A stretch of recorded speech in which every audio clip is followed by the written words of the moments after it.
నమస్తే మామ, welcome to Canada మామ. మామ ఈరోజు టాపిక్ వచ్చేసి చాలా ఇంట్రెస్టింగ్ టాపిక్. ఇది వచ్చేసి ఈ పోస్ట్ చాలా వైరల్ అవుతుంది. ఏమైందంటే కెనడాలో ఒక అబ్బాయి వచ్చేసి స్టూడెంట్ వీసా కింద కెనడాకి వచ్చి 2 years స్టడీ చేశాడంట.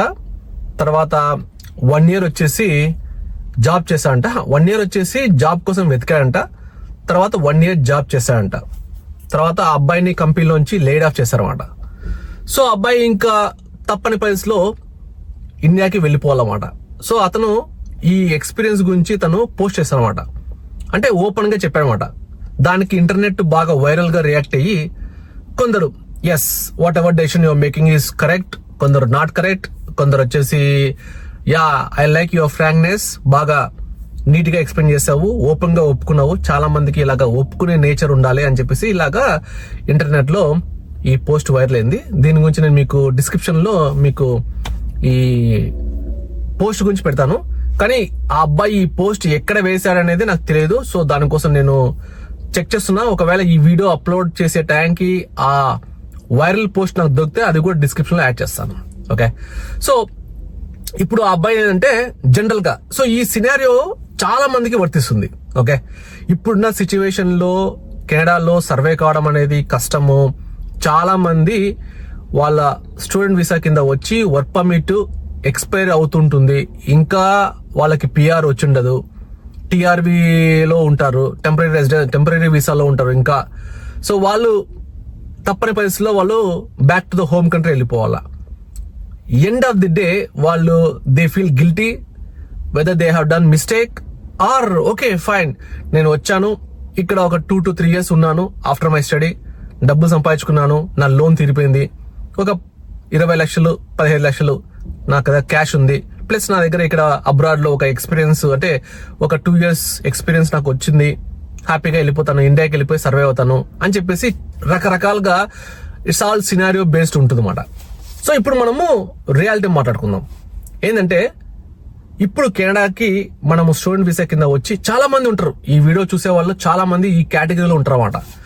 సో కెనడాకి 2 years ప్రోగ్రామ్ కింద వచ్చి వాళ్ళకి 3 years వస్తుంది వర్క్ పర్మిట్. కానీ కొందరికి 2 years లో వాళ్ళు వెళ్ళిపోవాలనుకుంటారు, కొందరు 3 years ఉంటారు. 3 years లో వాళ్ళకి జాబ్ రాకపోతే, ఎక్స్టెన్షన్ కాకపోతే వాళ్ళు వెళ్ళిపోవాలా, లేదా వాళ్ళకి ఇంకొక కోర్స్ జాయిన్ అయిపోయి ఇంకొక 1 year వర్క్ పర్మిట్ తెచ్చుకొని ఇలాగా చాలా మంది చేస్తుంటారు. సో మనం ఏదో ఒక సినారియో అనుకుందాం. సో బేసికల్ గా మనము ఒక 30 to 40 lakhs పే చేసి కెనడాకి వస్తాము. స్టూడెంట్ వీసా కోసము మనం లోన్ తీసుకుంటాము. లోన్ తీసుకుని కెనడాకి వచ్చిన తర్వాత జాబ్, కెనడాని కాదు of course any abroad country, USA గానీ, యూకే గానీ, ఆస్ట్రేలియా గానీ, ఏ కంట్రీ అయినా సరే, అబ్రాడ్ లో ఉన్న ఏ కంట్రీ అయినా సరే, this will be the same scenario, right? ఏమంటే ఇమిగ్రేషన్ రూల్స్ ఒక్కొక్క కంట్రీకి ఒకలా ఉంటది. సో మీరు వచ్చిన తర్వాత ఇక్కడ స్టడీ చేసిన తర్వాత మేజర్ గా ఇప్పుడు ఇక్కడ జాబ్స్ అనేది దొరకట్లేదు. మార్కెట్ అనేది బాగా డౌన్ అయిపోయింది. కెనడా అనేది ఎప్పటి నుంచో డౌన్ ఉంది. అది మార్కెట్ అనేది ఇప్పుడే డౌన్ కాదు, ఎప్పటి నుంచో డౌన్ ఉంది. సో మనము ఒకవేళ ఎడ్యుకేషన్ లోన్ వచ్చేసి ఇంకా మిగిలిపోయింది అనుకోండి, ఎడ్యుకేషన్ తర్వాత దాన్ని లోన్ కట్టాలా. స్టూడెంట్ వీసా కింద నువ్వు ఉన్నప్పుడు పార్ట్ టైం జాబ్ చేస్తావు, పార్ట్ టైం జాబ్ చేస్తూ డబ్బు సంపాదించుకొని లోన్ కడితే ఫైన్. ఒకవేళ పార్ట్ టైం జాబ్ చేస్తూ పార్ట్ టైం జాబ్ పెద్దగా డబ్బులు రాక నువ్వు ఇంకా కొంచెం లోన్ మిగిలిపోయింది, ఖచ్చితంగా ఒక 1 year జాబ్ చేస్తే గానీ నువ్వు ఆ లోన్ తీర్చలేవు. 2 scenarios మాట్లాడుకుందాం. లోన్ తీర్చిన తర్వాత, లోన్ తీర్చక ముందు. నువ్వు లోన్ తీర్చినావు, లోన్ తీర్చిన తర్వాత నీకు జాబ్ లే ఆఫ్ అయిపోయింది, నీకు పిఆర్ రాలేదు, అప్పుడు ఏం చేస్తావు అనేది మెయిన్ ఇంపార్టెంట్. సో చాలా మందికి ఒక డెసిషన్ పాయింట్కి అయితే రావాలి బ్రదర్, గుర్తుపెట్టుకోండి. ఎందుకంటే అబ్రాడ్కి వచ్చిన తర్వాత ప్రతి ఒక్కరు సెటిల్ అయ్యే అవకాశం లేదు. కెనడాలో కానీ, యుఎస్ లో కానీ, ఎక్కడే కానీ ఖచ్చితంగా కపుల్ ఆఫ్ ఇయర్స్ ఉండేసి ఒకవేళ పిఆర్ వస్తే వీఆర్ లక్కీ. కొందరు పిఆర్ వచ్చిన వాళ్ళు కూడా వెళ్ళిపోయారు, కొందరు సిటిజన్షిప్ వచ్చిన వాళ్ళు కూడా వెళ్ళిపోయారు. It's all depends upon case to case. ఆ రోజు ఫైనాన్షియల్ గా ఎలా ఉన్నావు అనేది ఇంపార్టెంట్, నీకు జాబ్ ఉందా లేదా అనేది ఇంపార్టెంట్. దాన్ని బేస్ చేసుకుని నువ్వు ఇక్కడ ఉందామా లేదా అని డిసైడ్ అవుతావట. సో మనము జనరల్ గా మనకు ఇండియాకి వెళ్ళిపోతే చాలా మందికి ఒక గిల్టీ ఫీలింగ్ అనేది ఉంటుంది. ఆ గిల్టీ ఫీలింగ్ గురించి మాట్లాడుకుందాం. సో అబ్రాడ్కి వెళ్ళిపోయినావు, ఏంటి నువ్వు అబ్రాడ్కి వెళ్ళావు కదా, అక్కడ సెటిల్ కాలేకపోయినావా? ఎందుకంటే మనకు మెయిన్ గా కన్సర్న్ ఏంటంటే మన బంధువులు, మన చుట్టుపక్కల ఉన్న వాళ్ళు, మన ఫ్రెండ్ సర్కిల్, కొందరు మంచోళ్ళు ఉంటారు, కొందరు వచ్చేసి ఇంకా ఏదో ఒక మనల్ని గిచ్చి మనల్ని ఇండైరెక్ట్ గాను డైరెక్ట్ గాను మనల్ని గాయపరుస్తుంటారు. సో అలాగా సొసైటీని ఎలాగ ఎదుర్కోవాలా? కొందరు ఏమంటే ఎఫ్ సొసైటీ అంటారు అన్నమాట. ఎఫ్ వర్డ్ మీకు తెలుసు కదా. So don't listen to all this society, just do what your heart says. నీ మనసు ఏం చెప్తుందో అది చేయమని చాలా మంది ఇప్పుడున్న కరెంట్ యూత్ కానీ కరెంట్ ఎవరైనా చెప్పేది, you do what you like, అంతే. నిజంగా అంటే నాకున్న వ్యూ పాయింట్ కూడా అదే మాట. Don't worry about society. Society ఒక రోజు నీకు క్లాప్ కొడుతుంది, ఒక రోజు నిన్ను వాళ్ళు గుసగుసా అని చెప్పేసి నీ గురించి మాట్లాడుకుని నిన్ను డ్రాగ్ చేయడానికి ట్రై చేస్తారు. Okay, so don't worry about the society, you worry about your self. ఇండియాకి వెళ్ళిపోయి హ్యాపీగా పేరెంట్స్ తో ఉండి అక్కడ మళ్ళా కొత్త లైఫ్, అంటే ఇప్పుడు నీకు ఎక్స్పీరియన్స్ ఉందనుకో, అక్కడికి వెళ్ళి లైఫ్ ని మళ్ళా సేమ్ అదే ఎక్స్పీరియన్స్ వాడుకుని నువ్వు కొత్త జాబ్స్ ట్రై చేస్తావు. లేదంటే కనుక ఒకవేళ నువ్వు ఇక్కడ జాబ్ చేయలేకపోయినావు, you'll go start the fresh life. So ఇప్పుడు సొసైటీలో మనకేందంటే మనం ఎక్కువ ఎప్పుడే గానీ పక్కింటోళ్ళ గురించి ఎదిరింటోళ్ళ గురించి, మన బంధువులు ఎవరో సక్సెస్ఫుల్ పీపుల్ ఉన్నారనుకో వాళ్ళ గురించి ఎక్కువ దీని గురించి ఆలోచించినాం అనుకో, మనకు ఎవరైనా ఇన్స్పిరేషన్ గా ఉంటే తీసుకొని మనం లైఫ్ ని ముందుకు వెళ్ళాలని తప్పులేదు. నాకు కూడా అలా రీచ్ కావాలా, నేను కూడా అలా పైకి రావాలా. వాళ్ళు చూడు డబ్బు లేకపోయినా సరే వాళ్ళ అబ్బాయి యుఎస్కి వెళ్ళిపోయాడు, కెనడాకి వెళ్ళిపోయాడు, బాగా డబ్బు సంపాదించి అక్కడ ఇల్లు కట్టాడు, బాగా పేరెంట్స్ ని బాగా చూసుకుంటున్నాడు, లేదా ఆ అబ్బాయి ఆస్తులు బాగా సంపాదించా అని చెప్పేసి ఇలాగా చాలా కేటగిరీస్ ఉంటాయన్నమాట. అలాగే ఇన్స్పిరేషన్ తీసుకుని తప్పులేదు, కానీ నేను కూడా అలాగే కావాలా, లేకపోతే నా పరువు పోతుంది.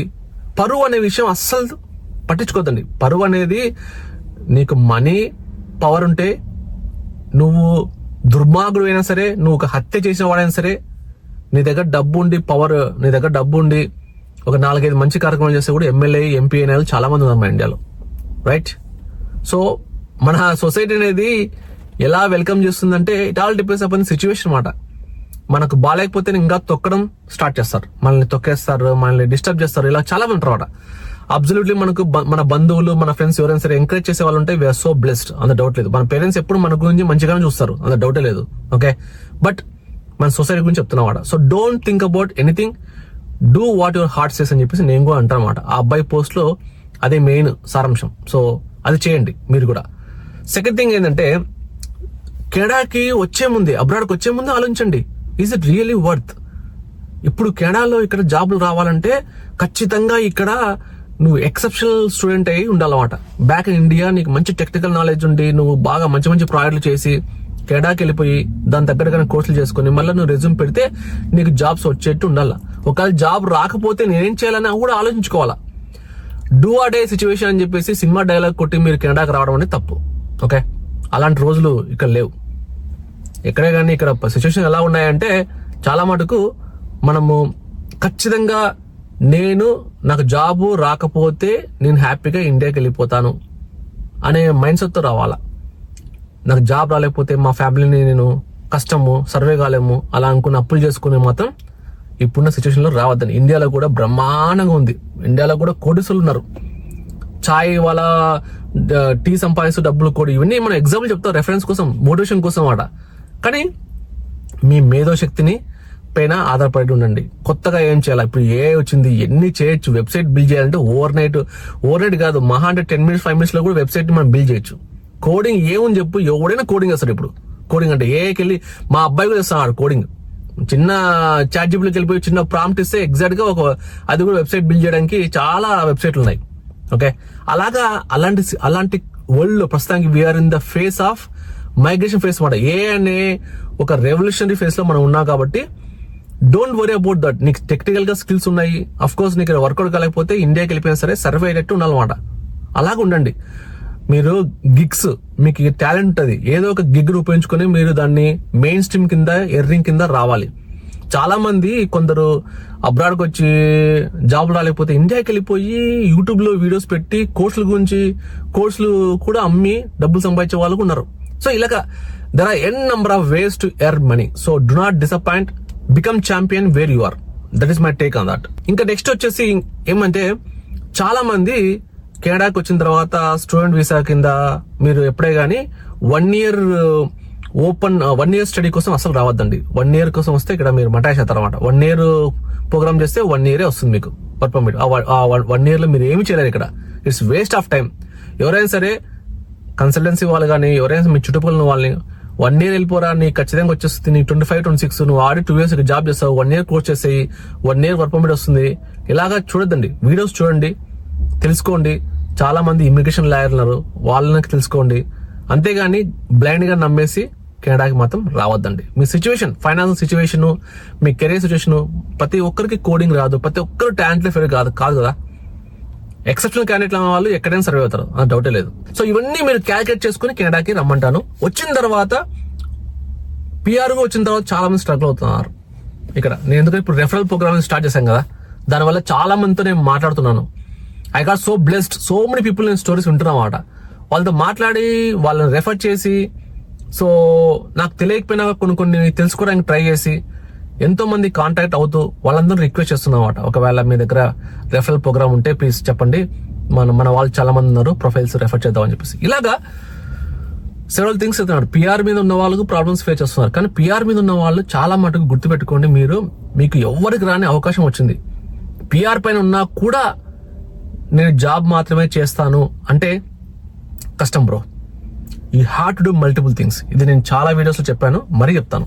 పిఆర్ గానీ సిటిజన్ గానీ you have to excel your self, come out of your comfort zone. నేను ఇంట్రోవర్ట్ ఇలాంటి వర్డ్స్ చెప్పొద్దండి, ఇలావన్నీ వర్కౌట్ అవ్వు. ఇప్పుడున్న ఈ ఫాస్ట్ వరల్డ్ లో ఇంట్రోవర్ట్, నేను సాఫ్ట్వేర్ జాబే చేస్తాను, నేను పలానా జాబే చేస్తాను కాదు. You have to explore your self, you have to do so many things.